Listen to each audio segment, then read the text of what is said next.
तो स्वागत है आपका बुलेटिन में। मैं हूं आपके साथ राजश्री थबाई। तो चले बात कर रहे थे एक बार फिर से दिल्ली से बड़ी खबर की। तो कल ये धमाका हुआ और उसके बाद से ही पल पल की अपडेट हम आपको बता रहे हैं। 9 लोगों की मौत हुई इस पूरे घटनाक्रम में और धमाके का पहला सीसीटीवी फुटेज सामने आया है। धमाके के पहले का जो है वो सीसीटीवी फुटेज सामने आया है। जांच में सुरक्षा एजेंसियां जुटी हुई है। काला मास्क पहने आतंकी यहां पर नजर आया। धमाके के पहले का ये सीसीटीवी फुटेज है जो सामने आया है। तो काला मास्क पहने था ये आतंकी डॉक्टर उमर और जांच में जुटी सुरक्षा एजेंसियां। आज गृह मंत्रालय से हाई लेवल मीटिंग होगी। तो दिल्ली धमाके के बाद देश भर में हाई अलर्ट है। तो आज गृह मंत्रालय में हाई लेवल मीटिंग होनी है। बड़ी खबर हम आपको बता रहे हैं। दिल्ली धमाके के बाद देश भर में हाई अलर्ट है। धमाके के पहले का एक जो सीसीटीवी फुटेज है वो भी सामने आया है। दिल्ली ब्लास्ट में 9 लोगों की मौत हुई है और इस सीसीटीवी फुटेज में मास्क पहने हुए, काला मास्क पहने हुए आतंकी डॉक्टर उमर दिखाई दे रहा है। सुरक्षा एजेंसियां जांच कर रही है। आज गृह मंत्रालय में हाई लेवल मीटिंग इसे लेकर होनी है। तो ये बड़ी और अहम खबर हम आपको बता रहे हैं। तो कल ये धमाका हुआ और उसके बाद से ही लगातार इस पर सभी की नजर बनी हुई है। और सबसे अहम बात यह है कि इस धमाके के बाद कई लोग घायल हैं जिनका इलाज अभी भी चल रहा है।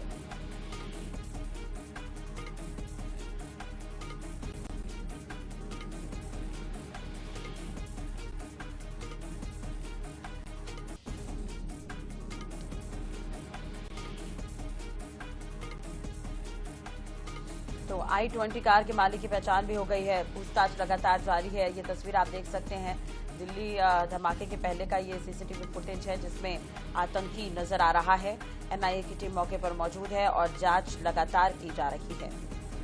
जब लोगों से यहाँ पर बातचीत की गई थी तो उनको लगा जैसे कोई भूकंप आ गया हो। शीशगंज गुरुद्वारे तक यहाँ पर जो झटके हैं महसूस किए गए, क्योंकि जहाँ पर धमाका हुआ उसके आगे एक गुरुद्वारा भी है जहाँ पर झटके भी महसूस किए गए। तो ये दिल्ली ब्लास्ट को लेकर गृह मंत्री अमित शाह भी पहुंचे हुए थे और उन्होंने मौके का जायजा भी लिया था।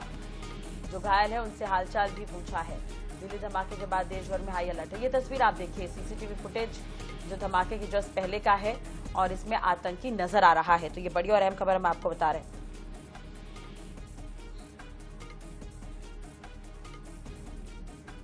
तो मामले की आतंकी एंगल से भी अब जांच होगी, क्योंकि यहाँ पर जो आतंकी है वो नजर आ रहा है। तो ये तस्वीर हम लगातार आपको दिखा रहे हैं। धमाके से पहले का सीसीटीवी फुटेज जो है वो सामने आया है। तस्वीर आप देख सकते हैं।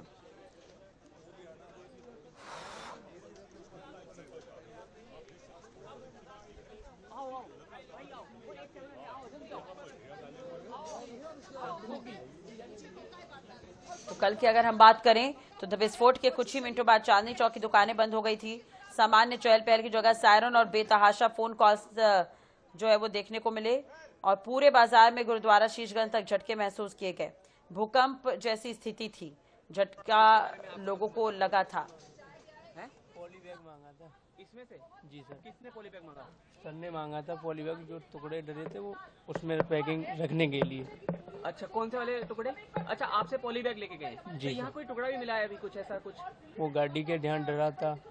ये एम्बुलेंस कहाँ थी रात को? उस समय मतलब आसपास थी? इसका कोई कनेक्शन है उस घटना से? मतलब उस समय आसपास कहीं थी? नहीं, उस समय नहीं, मैं तो बाद में आया था। तो क्या मरीजों को लेके गए थे आप? मेरे को कोई मरीज ने अभी तक नहीं मिला। अच्छा, आप बस मॉर्निंग में आए यहाँ पे? नहीं, मैं तो शाम से ही जी। तो अभी जो फॉरेंसिक टीम आई थी तो क्या खंगाल रही थी, कुछ आप बता पाए? और अभी नीचे कोई टुकड़ा वगैरह मिला शायद?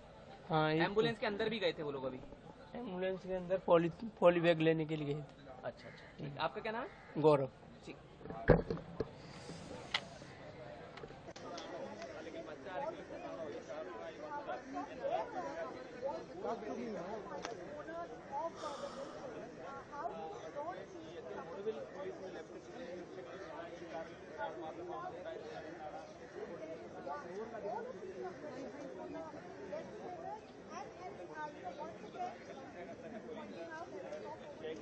जांच कर रही है और इस पूरे घटनाक्रम में अब तक 9 लोगों की मौत हुई है। मरने वालों का आंकड़ा बढ़ भी सकता है। कई लोग घायल हैं। तो ये कार को लेकर भी कई खुलासे हुए हैं। आपको बता दें कि दिल्ली के लाल किला के पास एक कार में भीषण धमाका हुआ। इस धमाके में अभी तक 9 लोगों की मौत हो गई है और कई लोग घायल भी बताए जा रहे हैं। तस्वीरें जो सामने आ रही है वो भी हम आपको दिखा रहे हैं। सुबह भी यहाँ पर सुरक्षा एजेंसियां जो है लगातार जांच कर रही है। फरीदाबाद में मिले 3000 किलो विस्फोटक की जांच भी चल रही थी और आपको बता दें कि इससे भी इसका कनेक्शन हो सकता है। तो दिल्ली में ये भीषण धमाका हुआ और कल लाल किले के पास एक कार में ये भीषण धमाका हुआ। तो ये अहम खबर हम आपको बता रहे हैं।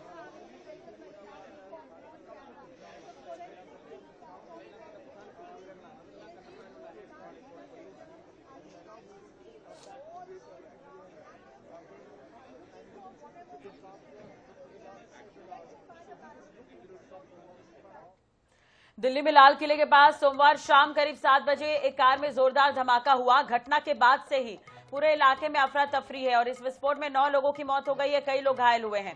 घटना के तुरंत बाद एनआईए और एफएसएल की टीम जांच कर रही है। घटना के बाद से ही दिल्ली एनसीआर समेत पूरे राज्य में अलर्ट है। पीएम मोदी समेत कई दिग्गज नेताओं ने इस घटना पर दुख जताया है। केंद्रीय गृह मंत्री अमित शाह पहुंचे थे, घटनास्थल का जायजा लिया और अस्पतालों में घायलों से मुलाकात की है।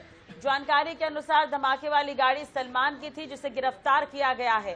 जांच एजेंसियां इस बात की भी पड़ताल कर रही है कि क्या इस घटना का हाल ही में दिल्ली एनसीआर से बरामद हुए 3000 किलो से ज्यादा के विस्फोटक से कोई संबंध है।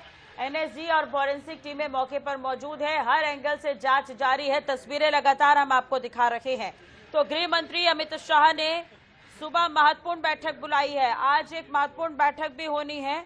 वहीं दूसरी तरफ आपको बता दें कि जिस कार का इस्तेमाल किया गया इस धमाके में, उसकी जांच हुई। खुलासा हुआ कि कई बार इस गाड़ी को बेचा गया। धमाके के पहले का एक सीसीटीवी फुटेज भी सामने आया है जिसमें आतंकी नजर आया है।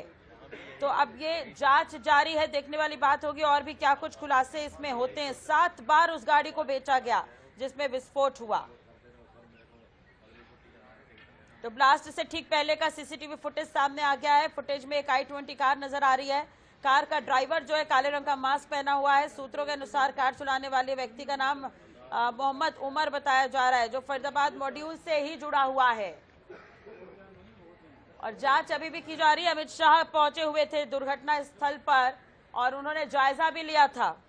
तो आतंकी हमले को देखते हुए ये बड़ा फैसला भी लिया गया है कि जो लाल किला मेट्रो स्टेशन का गेट नंबर 1 है और जो 4 है वो पुलिस की अगली सूचना तक बंद रहेगा।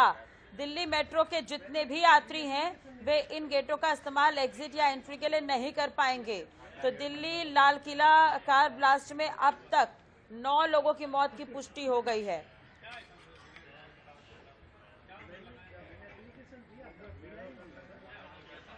तो वहीं जो सीसीटीवी फुटेज सामने आया है उसमें दिख रहा है कि लाल किला मेट्रो स्टेशन पर हुए विस्फोट में शामिल i20 कार है। वो 3 घंटे पहले, यानी कि ब्लास्ट से ठीक 3 घंटे पहले दोपहर 3:30 बजे के लगभग 6:30 बजे तक पार्क की गई थी। यानी कि 3:30 से 6:30 के बीच में ये पार्क की गई थी और पुलिस फुटेज की जांच कर रही है ताकि और भी कुछ खुलासे हो सके। फिलहाल उसमें एक आतंकी जो बैठा हुआ नजर आ रहा है जिसका कनेक्शन फरीदाबाद मॉड्यूल से है, जहां पर 3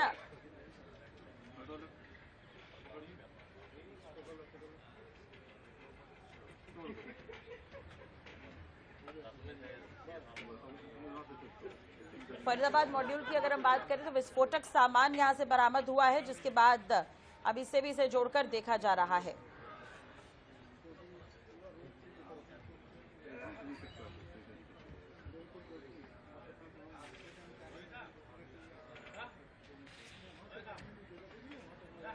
तो दिल्ली लाल किले धमाके में मरने वालों की पहचान भी की जा रही है। कुछ लोगों की पहचान हो गई है लेकिन कुछ लोगों की पहचान होना बाकी है।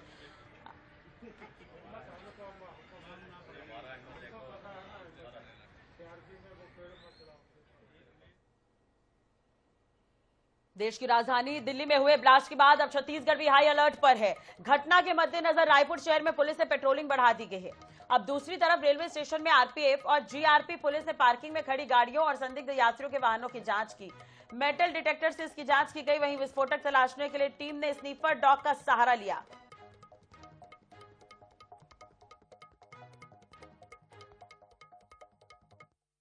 लाल किले के पास बम विस्फोट के बाद अब राजधानी रायपुर भी हाई अलर्ट पर है। रायपुर पुलिस जगह जगह चेकिंग अभियान चला रही है। तो वहीं बात कर ले रायपुर के रेलवे स्टेशन की, तो यहाँ पर भी हाई अलर्ट है और आप देख सकते हैं जो पुलिस के जो जवान हैं, अधिकारी हैं, वे यहाँ पर अभियान चलाए हुए हैं। मेटल डिटेक्टर से सभी वाहनों की तलाशी ली जा रही है कि किसी प्रकार की कोई संदिग्ध वस्तु यदि यहाँ पर होती है तो उसकी जो है यहाँ तस्दीक की जा रही है। साथ ही साथ जो है डॉग स्निफर भी यहाँ पर है जो वाहनों की तलाशी ले रहे हैं। काफ़ी समय से कुछ वाहनें यहाँ पर खड़ी हुई है और आप देख सकते हैं आरपीएफ के साथ जो है जीआरपी की जवान भी यहाँ पर लगे हुए हैं ताकि किसी प्रकार की कोई अप्रिय स्थिति निर्मित ना हो सके, क्योंकि जिस प्रकार से आज घटना दिल्ली में हुई है लाल किले के पास, तो कहीं ना कहीं हाई अलर्ट पर है। वैसे भी पिछले 2 दिनों की बात कर ले तो गुजरात के अलावा श्रीनगर में हथियारों का बड़ा जखीरा पकड़ाया है। आरडीएक्स करीब 300 किलो से अधिक आरडीएक्स पकड़ाया। तो निश्चित रूप से जो है बड़ी आतंकी साजिश की जो बू आ रही है सामने, उसे लेकर जो है एक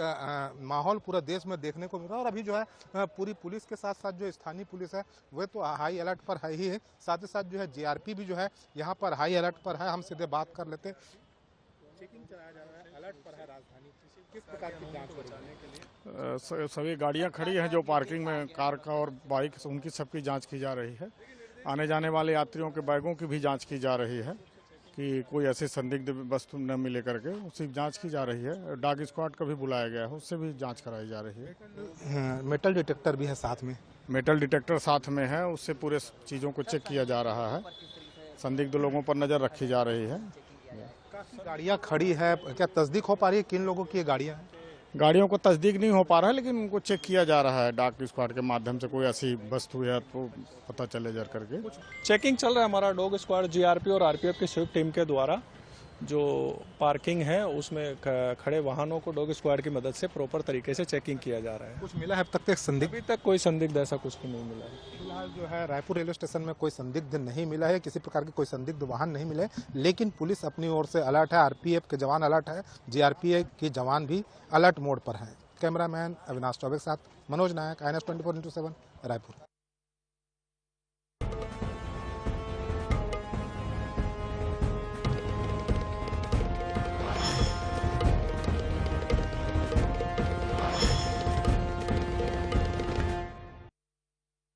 चलिए बात कर लेते हैं बिहार विधानसभा चुनाव की। तो दूसरे और अंतिम चरण के लिए मतदान शुरू हो गया है। इस चरण में 3 करोड़ 70 लाख से ज्यादा मतदाता 122 सीटों पर 1302 उम्मीदवारों की किस्मत का फैसला करेंगे।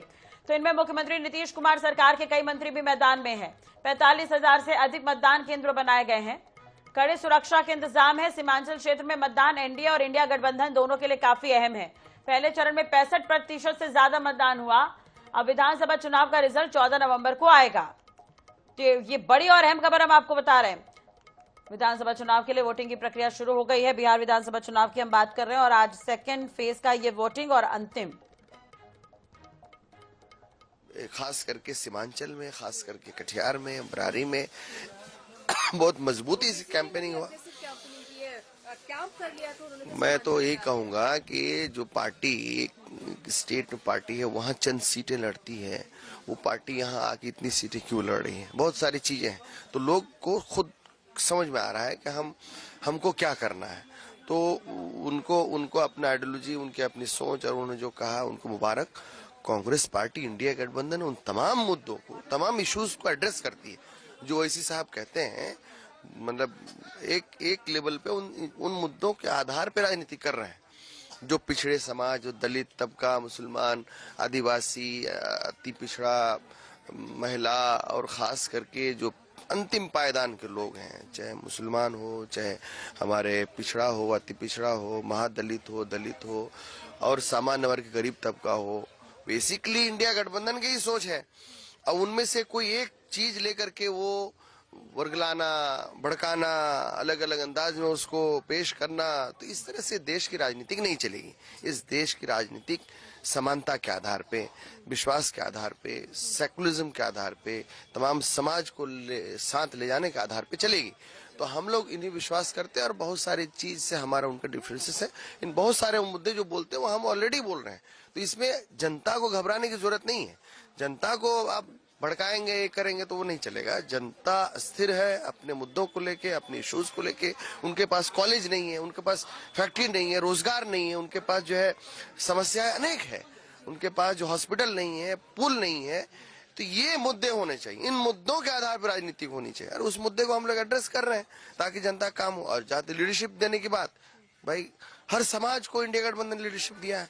तेलंगाना में हमारी सरकार है, हमारे बगल में झारखंड में हमारी सरकार है, वहां हमने तमाम समाज तबके को लीडरशिप देने का काम किया, इंक्लूडिंग जो माइनॉरिटीज को भी पूरी हिस्सेदारी दी गई। तो ये सब बात अलग अलग लेवल पे उछालना, भड़काना, ये सब अपने उनका अपना काम है। हम लोगों का काम है हिस्सेदारी देना जरूरी है, लेकिन मुद्दे के आधार पे राजनीति करना और उस आधार पर हमारे काम। बिहार हाई अलर्ट पे है। जो दिल्ली में जिस तरीके से दुर्घटना हुई, लाल किले में जिस तरीके से गाड़ी में सब बात अभी पूछने का नहीं है, कैसे देखते हैं? देखिए वो बहुत माने शर्मनाक है, बहुत ही दर्दनाक है और पूरी संवेदना हम व्यक्त करते हैं उन परिवारों को जिनकी जाने गई है, जो पीड़ित है।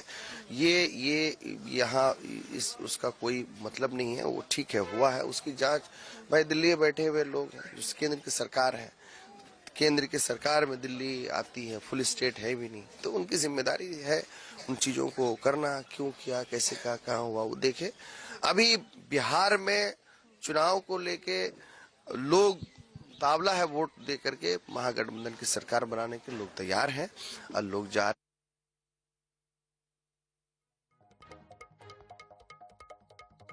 मतदान जो है वो शुरू हो गया है। आपको बता दें कि बिहार विधानसभा चुनाव के दूसरे चरण की वोटिंग शुरू हो गई है। पहले चरण में 65% मतदान हुआ, अब दूसरे चरण की बारी है। देखना होगा कितना वोट यहां पर आज डाले जाते हैं। 20 जिलों की 122 सीटों पर यह मतदान हो रहा है।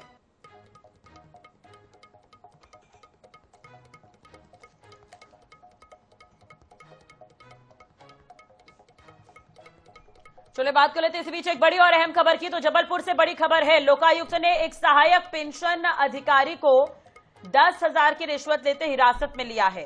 तो जबलपुर लोकायुक्त डीएसपी ने बताया कि किशोर कुमार जारिया जो शासकीय इंजीनियरिंग कॉलेज जबलपुर में सेवानिवृत्त लैब टेक्नीशियन है, उन्होंने शिकायत दर्ज कराई थी। उनकी पहली पत्नी के निधन के बाद दूसरी पत्नी का नाम पारिवारिक पेंशन में नॉमिनी के रूप में दर्ज कराने के लिए सहायक पेंशन अधिकारी 11,000 रुपए रिश्वत की मांग कर रहे थे और वो कई दिनों से उन्हें भटका रहा था, जिसके बाद बार बार पैसों की मांग से तंग आकर पीड़ित ने लोकायुक्त पुलिस अधीक्षक कार्यालय में शिकायत दर्ज कराई है।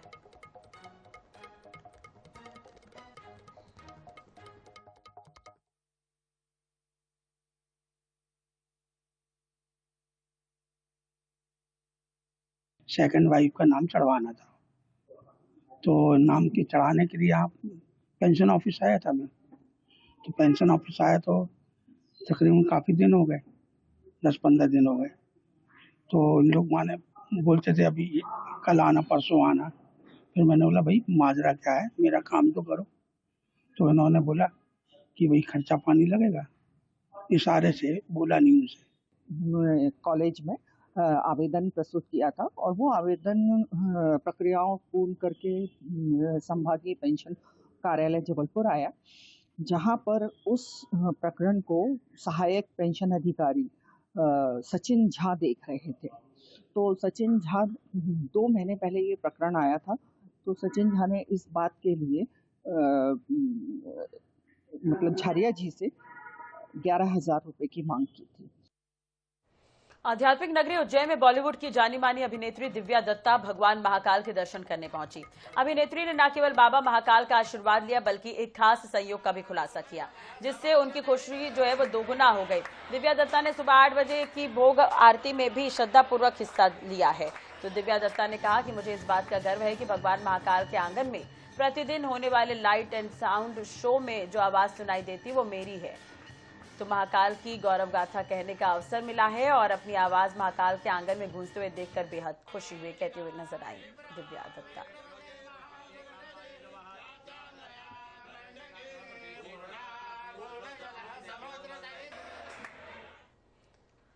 मंडला जिले के बिलाईखार गांव में हाथियों की दस्तक से ग्रामीणों की नींद उड़ गई है। जंगली हाथियों के झुंड ने गांव में घुसकर भारी तबाही मचाई है। तो हाथियों ने 2 कच्चे मकानों को तोड़ा है और अंदर रखा सारा अनाज खा गए। तो मकानों के अंदर सो रहे छोटे बच्चे और उनके परिजन ने बड़ी मुश्किल से अपनी जान बचाई। ग्रामीणों ने हल्ला कर हाथियों को भगाने की कोशिश की, तो वहीं मौजूद वन विभाग के अमले ने उन्हें ऐसा करने से रोक दिया। अब कड़ाके की ठंड में गरीबों का आशियाना टूट जाने से उनके सामने रहने का संकट खड़ा हो गया है।